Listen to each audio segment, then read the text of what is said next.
Welcome to ராசி studies. இது உங்கள் சுகன்யா. இன்னைக்கு நம்ம பார்க்க போறது என்னன்னா, ஜெய் மெயின்ஸ் எக்ஸாம்ஸ் எழுதுறதுக்கு ஏதாவது எலிஜிபிலிட்டி கிரைட்டீரியாஸ் இருக்கா அப்படிங்கறத இந்த வீடியோ. ஸோ இந்த வீடியோவை ஸ்கிப் பண்ணாம பாருங்க. அதுக்கு முன்னாடி என்னோட சேனல் பிடிச்சிருந்தா கண்டிப்பா லைக் பண்ணி ஷேர் பண்ணுங்க.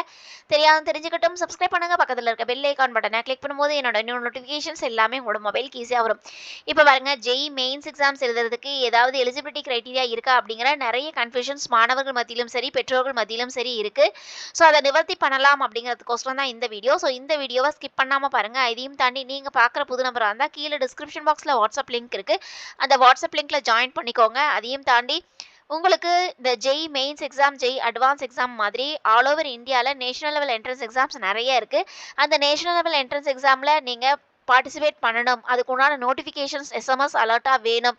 அது மட்டும் இல்லாமல் அந்த நேஷனல் லெவல் எக்ஸாம்ஸ் பற்றி டீட்டெயில்டாக எனக்கு வேணும். அந்த நேஷனல் லெவல் எக்ஸாம்ஸ் யாரெல்லாம் எழுதலாம், எதுக்காக எழுதணும், எந்த இன்ஸ்டிடியூஷன்ஸில் போய் ஜாயின் பண்ணலாம் அப்படிங்கிற எல்லா டீட்டெயில்ஸும் எனக்கு வேணும் அப்படின்னா நீங்கள் கீழே டிஸ்கிரிப்ஷன் பாக்ஸில் இண்டிவிஜுவல் வாட்ஸ்அப் நம்பரும் இருக்குது. அந்த இண்டிவிஜுவல் வாட்ஸ்அப் நம்பரில் உங்களோட கொஸ்டின்ஸை கேளுங்க. கண்டிப்பாக நம்ம ஆன்சர் பண்ணலாம். இது எஸ்எம்எஸ் அலர்ட்டாக நம்ம எல்லாருக்கும் கொடுத்துட்ருக்கோம். சரிங்களா? வாங்க வீடியோக்குள்ளே போகலாம். ஃபர்ஸ்ட் ஆஃப் ஆல் இந்த ஜெய் மெயின்ஸ் எக்ஸாம்ஸ் எழுதுறதுக்கு ஏதாவது எலிஜிபிலிட்டி க்ரைட்டீரியா இருக்கா அப்படின்னா எந்த எலிஜிபிலிட்டி க்ரைட்டீரியாவும் இல்லைங்க. ஆனால் ஒரே ஒரு கண்டிஷன்ஸ் மட்டும் தான் கொடுத்துருக்காங்க. அது என்ன அப்படின்னா, இந்த ஜெய் மெயின்ஸ் எக்ஸாம்ஸ் எழுதுறதுக்கு எந்த ஏஜ் லிமிட்டும் கிடையாது. அது மட்டும் இல்லாமல் நீங்கள் 12th பாஸ் பண்ணியிருக்கணும். அந்த 12th பாசிங்கும் எந்த வருஷம் பண்ணியிருக்கணும் அப்படிங்கிற ஒரே ஒரு எலிஜிபிலிட்டி மட்டும்தான் இருக்கு. இங்க பாருங்க, அவங்க கொடுத்துருக்காங்க, the candidates who have passed the class 12th equivalent examinations in 2023, 24, 25 அப்படின்னா என்ன அர்த்தம் அப்படின்னா, நீங்க 12th எக்ஸாமை 2023ல முடிச்சவங்களும் இந்த ஜெய் மெயின் எக்ஸாம்ஸ் 2025ல எழுதலாம். 2024ல 12th எக்ஸாம் முடிச்சவங்களும் 2025 ஜெய் மெயின்ஸ் எக்ஸாம் எழுதலாம். 2025ல 12th எக்ஸாம்ஸ் எழுத போறீங்க அப்படிங்கிறவங்களும் 2025ல ஜெய் மெயின்ஸ் எக்ஸாம்ஸ் எழுதலாம் அப்படின்னு சொல்லியிருக்காங்க. அதாவது இந்த ஜெய் மெயின்ஸ் எக்ஸாமை பொறுத்த வரைக்கும் உங்களுக்கு 3 consecutive years எழுதலாம். அப்போ நீங்க எப்போ 12th எக்ஸாம்ஸ் முடிச்சிங்களோ அந்த 12th எக்ஸாம் இயரை கணக்கில் வச்சு அதுலேருந்து 3 வருஷங்கள் நீங்கள் எக்ஸாம் எழுதலாம் அப்படிங்கிறது தான் இதோட எலிஜிபிலிட்டி. சரிங்களா? ஸோ இது மட்டும்தான் அவங்க மென்ஷன் பண்ணுறதே ஒழிய மித்தபடிக்கு வேறு எந்த எலிஜிபிலிட்டி க்ரைட்டீரியாவும் அவங்க மென்ஷன் பண்ணுறதில்ல. அதையும் தாண்டி உங்களுக்கு இந்த 12th எக்ஸாம் எந்த போர்டில் எழுதியிருக்கணும் அப்படிங்கிறது கொடுத்துருக்காங்க. ஸோ நீங்கள் எந்த போர்டில் எக்ஸாம்ஸ் எழுதினாலும் இட் இஸ் ரெகக்னைஸ்டு போர்டு யூனிவர்சிட்டியில் நீங்கள் எழுதியிருந்தீங்கன்னா கண்டிப்பாக இது எலிஜிபிலிட்டி உண்டு அப்படிங்கிறத சொல்லியிருக்காங்க. ஸோ இங்கே ஆல்ரெடி கொடுத்துருக்காங்க பாருங்கள்.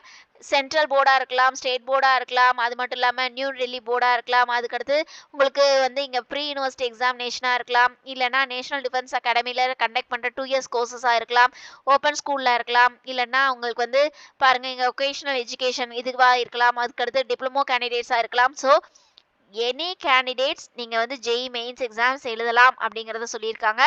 ஆனால் 3 வருஷங்கள் தொடர்ச்சியாக நீங்கள் எக்ஸாம்ஸ் எழுதலாம் அப்படிங்கிற இன்டிமேஷன்ஸும் கொடுத்துருக்காங்க. நீங்கள் 12th எப்போ பாஸ் பண்ணீங்களோ அதுலேருந்து 3 வருஷங்கள் நீங்கள் எக்ஸாம் எழுதலாம் அப்படிங்கிறதையும் சொல்லியிருக்காங்க.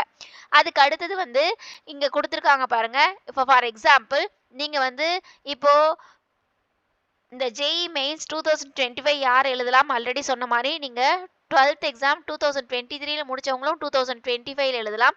24ல 12th எக்ஸாம் முடிச்சவங்களும் 25ல எக்ஸாம் எழுதலாம். 25ல 12th எக்ஸாம் எழுத போறவங்களும் 2025 எக்ஸாம் எழுதலாம் அப்படிங்கறத சொல்லியிருக்காங்க. ஆனா 2022ல 12th எக்ஸாம் முடிச்சவங்க 2025 ஜெய் மெயின்ஸ் எக்ஸாம் எழுத முடியாது அப்படிங்கறதையும் மென்ஷன் பண்ணியிருக்காங்க. சரிங்களா? ஸோ நல்லா கவனமாக கேட்டுக்கோங்க. அதுக்கு அடுத்தது இந்த எஸ்எம்எஸ் அலர்ட் பற்றி நம்ம சொல்லியிருந்தோம். இந்த எஸ்எம்எஸ் அலர்ட்டை இன்னொருக்கா நம்ம ரிமைண்ட் பண்ணிடலாம். இப்போ உங்களுக்கு தெரிஞ்சது ஜெய் மெயின்ஸ் எக்ஸாம். சரிங்களா? இந்த மாதிரி ஆல் ஓவர் இந்தியாவில் central government institutions, top prestigious இன்ஸ்டிடியூஷன்ஸ்லாம் நிறைய இருக்குங்க. சப்போஸ் இந்த ஜெய் மெயின்ஸ் எக்ஸாம் மாதிரி அந்த எக்ஸாம்ஸையும் நீங்கள் அட்டன் பண்ணி பார்க்கணும் அப்படின்னு நினச்சிங்கன்னா பர்டிகுலராக எனக்கு அந்த என்ட்ரன்ஸ் எக்ஸாம் பற்றி நோட்டிஃபிகேஷன்ஸ் வேணும். அது எப்போ அப்ளிகேஷன்ஸ் ஓப்பன் ஆகுது, எப்போ க்ளோஸ் ஆகுது, அந்த எக்ஸாம்ஸ் எழுதுறதுனால என்ன யூஸு, அந்த எக்ஸாம்ஸ் எழுதுனா எந்த காலேஜில் போய் ஜாயின் பண்ணலாம் அப்படிங்கிற எல்லா இன்டிமேஷன்ஸும் எனக்கு வேணும். அது எல்லாமே எஸ்எம்எஸ் அலர்ட்டாக வேணும் அப்படின்னு நீங்கள் நினச்சிங்கன்னா கண்டிப்பாக கீழே டிஸ்கிரிப்ஷன் பாக்ஸில் வாட்ஸ்அப் லிங்க் இருக்குது. அதில் ஜாயின் பண்ணிக்கோங்க. அதையும் தாண்டி இண்டிவிஜுவல் வாட்ஸ்அப் நம்பரும் இருக்குது. அந்த இண்டிவிஜுவல் வாட்ஸ்அப் வாட்ஸ்அப் நம்பர்ல உங்களோட queries கேளுங்க. கண்டிப்பா நம்ம ஆன்சர் பண்ணலாம். அதுக்கு அடுத்து வந்து இந்த ஜெய் மெயின்ஸ் எக்ஸாம்ஸ் எழுதுறதுக்கு எந்த எலிஜிபிலிட்டி கிரைட்டீரியாவும் இல்ல அப்படிங்கிறத ஆல்ரெடி நம்ம சொல்லிட்டோம். ஆனா நீங்க பர்ட்டிகுலரா அந்த ஜெய் மெயின்ஸ் எக்ஸாம் எழுதிட்டு அதுக்கடுத்து அட்வான்ஸ் எக்ஸாம் எழுதுவீங்க. அந்த அட்வான்ஸ் எக்ஸாமையும் எழுதிட்டு நீங்க காலேஜ்ல போய் ஜாயின் பண்ணணும் அப்படின்னா கண்டிப்பா கவுன்சிலிங் அட்டெண்ட் பண்ணி தான் காலேஜ்ல போய் ஜாயின் பண்ண முடியும். அந்த கவுன்சிலிங் அட்டெண்ட் பண்றதுக்கு ஏதாவது எலிஜிபிலிட்டி கிரைட்டீரியாஸ் இருக்கா அப்படின்னா கண்டிப்பா உண்டு அப்படிங்கிறத சொல்ல முடியும். சரிங்களா? அது என்ன எலிஜிபிலிட்டி கிரைட்டீரியா அப்படிங்கிறத நம்ம இங்க பார்க்கலாம். ஃபர்ஸ்ட் ஆஃப் ஆல் வந்து நீங்க 12th கண்டிப்பாக ஜெனரல் இடபிள்யூஎஸ் ஓபிசி கேண்டிடேட்ஸா இருக்கீங்க அப்படின்னா 75% மார்க்ஸ் வந்து வச்சிருக்கணும் அப்படிங்கறத சொல்லியிருக்காங்க. எஸ்சி எஸ்டி பிடபிள்யூடி கேண்டிடேட்ஸா இருந்தீங்கன்னா 65 மார்க்ஸ் இருந்தா போதும் 12th போர்டில் அப்படிங்கிறத சொல்லியிருக்காங்க. சப்போஸ் எனக்கு 75% மார்க்ஸ் இல்லை, நான் என்ன பண்றது அப்படின்னா நீங்க வந்து டாப் 20% இருக்கலாம் அப்படின்னு சொல்லியிருக்காங்க. இந்த டாப் 20%மே அது என்ன அப்படிங்கறத நம்ம நெக்ஸ்ட் வீடியோல கூட போடலாம். சரிங்களா? ஸோ உங்களுக்கு வந்து இந்த 75% கண்டிப்பா வேணும் அப்படிங்கிறத சொல்லியிருக்காங்க. நீங்க ஜெய் மெயின்ஸ் எக்ஸாம் எழுதுறதுக்கு இந்த மாதிரி எந்த எலிஜிபிலிட்டி கிரைட்டீரியாவும் இல்லை. நீங்க 12th பாஸ் ஆனா போதும். ஆனா நீங்க காலேஜ்ல சீட்ஸ் எடுக்கணும் அப்படின்னா கண்டிப்பா இந்த 75% ஆகட்டும் சரி, எஸ்சி எஸ்டி கேண்டிடேட்ஸா இருந்தா 65% இருந்தாலும் சரி கண்டிப்பா எடுத்தால் மட்டும்தான் நீங்க கவுன்சிலிங் அட்டெண்ட் பண்ண முடியும். நீங்க கவுன்சிலிங் அட்டெண்ட் பண்ணா மட்டும்தான் ஐஐடிஸ், என்ஐடிஸ், ட்ரிபிள் ஐடிஸ், ஜிஎஃப்டில சீட்ஸ் எடுக்க முடியும். சரிங்களா? அதை நல்லா தெளிவா தெரிஞ்சுக்கோங்க. சப்போஸ் இந்த 75% இல்ல, 65% இல்ல அப்படின்னா டாப் 20% நீங்க வச்சிருக்கணும் அப்படிங்கறத மென்ஷன் பண்ணிருக்காங்க. அதுக்கு அடுத்து வந்து நம்ம ஆல்ரெடி சொன்ன மாதிரி இந்த ஜெய் மெயின்ஸ் எக்ஸாம் எழுதுறது வந்து பிஆர் பிடெக் எக்ஸாம். இந்த பிஆர் பிடெக் எக்ஸாமுக்கு என்ன எலிஜிபிலிட்டி கிரைட்டீரியா, அது மட்டும் இல்லாம ஜெய் மெயின்ஸ் பேப்பர் 2ங்கிறது ஒரு எக்ஸாம் இருக்கு. அதுல வந்து பிஆர் கார் பி பிளான் எக்ஸாம் அப்படிங்கறத நம்ம போன வீடியோல சொல்லியிருந்தோம். ஸோ அதுக்கு என்ன எலிஜிபிலிட்டி கிரைட்டீரியா அப்படின்னா இந்த பிஆர் எக்ஸாமுக்கு நீங்க வந்து 50% ஆஃப் மார்க்ஸ் இருந்தா போதும். ஆல்ரெடி நம்ம வந்து ஜெய் மெயின்ஸ் பேப்பர் 1க்கு மட்டும் உங்களுக்கு 75% வேணும். அதாவது ஜெய் மெயின்ஸ் ரேங்க் வச்சு ஐஐடிஸ், என்ஐடிஸ்ல நீங்க பிஆர் பிடெக் ப்ரோக்ராம் நீங்க ஜாயின் பண்ணும் அப்படின்னா உங்களுக்கு 75% வேணும். ஆனா நீங்க பிஆர் ப்ரோக்ராம் ஜாயின் பண்ணும் அப்படின்னா உங்களுக்கு 50% இருந்தா போதும். பட் வந்து பிசிக்ஸ், கெமிஸ்ட்ரி, மேக்ஸ் கம்பல்சரி சப்ஜெக்ட்ஸா இருக்கணும் அப்படின்னு சொல்லியிருக்காங்க. அது மட்டும் இல்லாம உங்களுக்கு வந்து பி பிளானிங் நீங்க பேப்பர் 2ல பி பிளானிங் எக்ஸாம் எழுதுறீங்க அப்படின்னா அது 50% ஆஃப் மார்க்ஸ் வேணும். அது வந்து உங்களுக்கு மேக்ஸ்ல மட்டும் இருந்தா போதும். ஆனா அக்ரிகேட் மார்க்ஸ் 50% ஆஃப் மார்க்ஸ் வேணும் அப்படின்னு சொல்லியிருக்காங்க. நம்ம ஆல்ரெடி இங்க பாருங்க அந்த அக்ரிகேட் கொடுத்துருக்காங்க பாருங்க. அதே மாதிரி உங்களுக்கு இந்த 75%க்கும் உங்களுக்கு அக்ரிகேஷன்ஸ்ங்கிறத கொடுத்துருப்பாங்க. அப்படின்னா என்ன அர்த்தம் அப்படின்னா நீங்க சிபிஎஸ்இ போர்டா இருக்கலாம், இல்ல வந்து ஸ்டேட் போர்டா இருக்கலாம். சிபிஎஸ்இ போர்டா இருந்தா உங்களுக்கு 5 சப்ஜெக்ட்ஸ் வரும். அந்த 5 சப்ஜெக்ட்ஸையும் கூட்டி 5ஆல டிவைட் பண்ணி உங்களுக்கு வந்து எவ்வளவு மார்க்ஸ் இருக்கோ அந்த மார்க்ஸ் வந்து உங்களுக்கு 75% வரணும் அப்படிங்கறது சொல்லியிருக்காங்க. ஃபார் எக்ஸாம்பிள் 500 இருக்கு அப்படின்னா 500 டிவைடட் பை 5னா உங்களுக்கு வந்து 100%. அப்போ வந்து உங்களுக்கு வந்து அந்த மாதிரி 75% வேணும். உங்களுக்கு எவ்வளவு மார்க்ஸ் நீங்க எடுத்திருக்கீங்களோ அது டிவைடட் பை 5 தான் 75%. அதே மாதிரி 65%னா உங்களுக்கு சிபிஎஸ்இ போர்டா எவ்வளவு மார்க்ஸ் எடுத்திருக்கீங்க அது டிவைடட் பை 5 தான் உங்களுக்கு வந்து 65% அப்படின்னு சொல்லியிருக்காங்க. இது வந்து சிபிஎஸ்இ பொறுத்த வரைக்கும். ஆனா உங்களுக்கு ஸ்டேட் போர்டை பொறுத்த வரைக்கும் எப்படி வந்து சொல்லியிருப்பாங்க அப்படின்னா ஆல்ரெடி வந்து உங்களுக்கு ஸ்டேட் போர்டில் இருந்தால் 6 சப்ஜெக்ட்ஸ் எழுதிருப்பீங்க.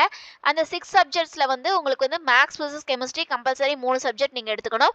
அது இல்லாமல் இங்கிலீஷ் ஒரு லாங்குவேஜ் அந்த ஒரு சப்ஜெக்ட் எடுத்துக்கணும். மிச்சம் 2 சப்ஜெக்ட் இருக்கும் பார்த்தீங்களா, அந்த 2 சப்ஜெக்ட்ல உங்களுக்கு எந்த சப்ஜெக்ட்ல ஹையஸ்ட் மார்க்கோ அந்த ஹையஸ்ட் மார்க்கை எடுத்து மொத்தம் 5 சப்ஜெக்ட்ஸா நீங்க கன்வெர்ட் பண்ணோம். அப்ப maths, physics, chemistry 3 subject plus English ஒரு சப்ஜெக்ட். ஃபர்ஸ்ட் இந்த 2 சப்ஜெக்ட்ல உங்களுக்கு வந்து எந்த 2 சப்ஜெக்ட்ல உங்களுக்கு எந்த மார்க்ஸ் ஹையஸ்டா இருக்கோ அந்த மார்க் நீங்க எடுத்துக்கலாம். அப்ப ஏதோ ஒரு மார்க் எடுத்து அதுக்கு வந்து இது 5யும் கூட்டி 5ஆல டிவைட் பண்ணி உங்களுக்கு அக்ரிகேஷன் மார்க் வந்து போட்டு அது வந்து 75% இருக்கணும். அதே மாதிரி இப்போ பிஆர் ப்ரோக்ராம்னா இருந்ததுன்னா உங்களுக்கு வந்து 50% ஆஃப் அக்ரிகேட் மார்க் இருக்கணும் அப்படின்னு சொல்லியிருக்காங்க. ஸோ இந்த மாதிரி நீங்க கால்குலேட் பண்ணணும். ஸோ நீங்க இப்போ 12th எழுத போறீங்க அப்படின்னா கண்டிப்பாக நீங்க ஜெய் மெயின்ஸ் எக்ஸாம் எழுதுறீங்க அப்படின்னா நீங்க ஜோசா கவுன்சிலிங் அட்டென்ட் பண்ணி காலேஜ்ல சீட்ஸ் எடுக்கணும் அப்படின்னா நீங்க மஸ்ட் 75% கண்டிப்பா எடுக்கணும். எஸ்சி எஸ்டியா இருந்தா, பிடபிள்யூடி கேண்டிடேட்ஸா இருந்தா 65% இருந்தா போதும் சொல்லியிருக்காங்க. அதே மாதிரி பிஆர்க்கா இருந்தா 50%, பி பிளானா இருந்தாலும் மேக்ஸ்ல 50%, அது மட்டும் இல்லாம அக்ரிகேட் மார்க் 50% அப்படின்னு சொல்லியிருக்காங்க. அது மட்டும் இல்லாம இங்க கொடுத்துருக்காங்க பாருங்க பிஆர் பிடெக்கு எந்தெந்த சப்ஜெக்ட் வந்து மேனிட்டரி அப்படிங்கிறது சொல்லியிருக்காங்க. சரிங்களா? ஸோ இதுக்கு முன்னாடி நம்ம ஒரு மெசேஜ் வந்து கன்வே பண்ணியிருந்தோம். அது என்ன அப்படின்னா, ஆல் ஓவர் இந்தியால இருக்கிற national level entrance exams for example JE mains, advance மாதிரியே உங்களுக்கு நெறைய என்ட்ரன்ஸ் எக்ஸாம் நல்ல சென்ட்ரல் கவர்ன்மென்ட் இன்ஸ்டிடியூஷன்ஸ்ல போய் படிக்கணும். பிரஸ்டீஜியஸ் இன்ஸ்டிடியூஷன்ஸ்ல நான் போய் படிக்கணும் அப்படின்னா, அந்த என்ட்ரன்ஸ் எக்ஸாம் எழுதணும். அந்த என்ட்ரன்ஸ் எக்ஸாம்ஸ் எழுதுறதுக்கு எப்ப நோட்டிஃபிகேஷன்ஸ் ஓப்பன் ஆகுது, எப்ப அப்ளிகேஷன்ஸ் ஓப்பன் ஆகுது, எப்ப க்ளோஸ் ஆகுது இதெல்லாம் தெரிஞ்சுக்கணும் அப்படின்னு நீங்க ஆசைப்பட்டீங்கன்னா, கண்டிப்பா நம்ம ஸ்டூடண்ட்ஸ்க்கு இந்த மாரி அவேர்னஸ கிரியேட் பண்ணிட்டு இருக்கோம். ஸோ உங்களுக்கும் அது வேணும் எஸ்எம்எஸ் அலர்ட்டா அப்படின்னா, கீழ டிஸ்கிரிப்ஷன் பாக்ஸ்ல இண்டிவிஜுவல் வாட்ஸ்அப் நம்பர் இருக்கு. அந்த இண்டிவிஜுவல் வாட்ஸ்அப் நம்பர்ல உங்களோட குவரீஸ் கேளுங்க. கண்டிப்பா நம்ம ஆன்சர் பண்ணலாம். இப்ப பாருங்க உங்களுக்கு இந்த பிடெக் ஜேஇ மெயின்ஸ் பேப்பர் 1 எழுதுறீங்க அப்படின்னா, என்ன பேப்பர் வந்து கண்டிப்பா இருக்கணும் அப்படின்னா, பிசிக்ஸ் அண்ட் மேத்ஸ் வந்து நீங்க 12th போர்ட்ல கண்டிப்பா எழுதியிருக்கணும். அதே மாரி நீங்க chemistry, biotechnology, biology, technical vocational subjects இதுல ஏதாவது ஒரு சப்ஜெக்ட்ஸ் கம்பல்சரி இருக்கணும் 12th அப்படிங்கிறத சொல்லியிருக்காங்க. பிஆர்க்கு வந்து உங்களுக்கு எந்த சப்ஜெக்ட் வந்து கண்டிப்பா இருக்கணும்னா, மேத்ஸ், பிசிக்ஸ், கெமிஸ்ட்ரி கம்பல்சரி இருக்கணும் அப்படிங்கிறத சொல்லியிருக்காங்க. இன்னும் அதர் சப்ஜெக்ட்ஸ் வந்து நீங்க எடுத்துக்கலாம். அதுக்கடுத்து வந்து பிளானிங் வந்து மேத்ஸ் வந்து கம்பல்சரி அப்படிங்கிறத சொல்லியிருக்காங்க. உங்களுக்கு வந்து இப்ப ஜேஇ மெயின்ஸ் எக்ஸாம்ஸ் எழுதுறதுக்கு எந்த எலிஜிபிலிட்டி கிரைட்டீரியாவும் இல்ல. 3 கன்சிக்யூட்டிவ் இயர்ஸ் வந்து நீங்க எக்ஸாம் எழுதலாம். எந்த ஏஜ் லிமிட்டும் கிடையாது. ஆனா, நீங்க ஜோசா கவுன்சிலிங் அட்டெண்ட் பண்ணி காலேஜ்ல சீட்ஸ் எடுக்கணும் அப்படின்னா, கண்டிப்பா நீங்க வந்து ஜெனரல் இடபிள்யூஎஸ், ஓபிசி, என்சிஎல் கேண்டிடேட்டா இருந்தா 75%, எஸ்சி, எஸ்டி, பிடபிள்யூடி கேண்டிடேட்ஸா இருந்தா 65%, அதே மாதிரி பிஆர்க்கா இருந்தா 50% கண்டிப்பா தேவை அப்படிங்கிறதையும் சொல்லியிருக்காங்க. இது வந்து அவங்களோட இன்ஃபர்மேஷன் ப்ரௌச்சர்ல குடுத்தது தான். எப்பயுமே நம்மளோட சேனல்ல எப்பயுமே உண்மையை தவிர்த்து வேற எதுவுமே நம்ம அப்லோட் பண்ண மாட்டோம். நல்லா வெரிஃபை பண்ணிட்டு அவங்களோட ஒரிஜினல் வெப்சைட்ஸ்ல என்ன இருக்கோ அத மட்டும் தான் நம்ம வந்து நம்ம வீடியோவா கன்வெர்ட் பண்ணி குடுப்போம். ஸோ கண்டிப்பா நம்பிக்கையோட நீங்க வந்து இருக்கலாம். இது தாண்டி உங்களுக்கு வேற ஏதாவது இன்ஃபர்மேஷன்ஸ் வேணும் அப்படின்னா, கீழ கமெண்ட் பாக்ஸ்ல கமெண்ட் பண்ணுங்க. இதையும் தாண்டி வேற இன்ஃபர்மேஷன்ஸ் வந்துச்சுனாலும் உடனுக்குடன் நம்மளோட சேனல்ல அப்டேஷன்ஸ் குடுத்துருவோம். ஓகே ஃபிரெண்ட்ஸ், இந்த வீடியோ உங்களுக்கு பிடிச்சிருக்கும்னு நினைக்கிறேன். பிடிச்சிருந்தா லைக் பண்ணுங்க, ஷேர் பண்ணுங்க, தெரியாம தெரிஞ்சுக்கட்டும். சப்ஸ்கிரைப் பண்ணுங்க. பக்கத்துல இருக்க பெல் ஐகான் பட்டனை கிளிக் பண்ணும்போது என்னோட நியூ நோட்டிஃபிகேஷன்ஸ் எல்லாமே உங்களோட மொபைலுக்கு ஈஸியா வரும். தேங்க் யூ ஃபார் வாட்சிங். பை.